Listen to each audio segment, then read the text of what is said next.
hindi matatawarang sakripisyo sa bayan.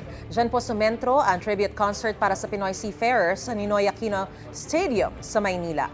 Present sa Alon, Pag-ibig, Pangarap, Pag-asa Concert ang bagong tagapangalaga ng brilyante ng tubig sa Encantadia Chronicles Sangre na si Kelvin Miranda. Ayon kay Kelvin, masaya siya nakadalo sa event dahil may mga kaanak din siyang seafarers.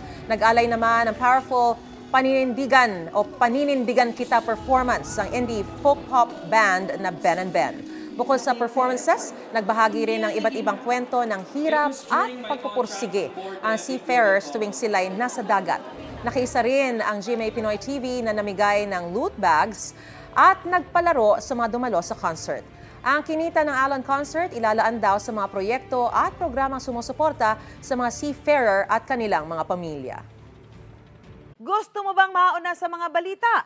Mag-subscribe na sa GMA Integrated News sa YouTube at tumutok sa unang balita.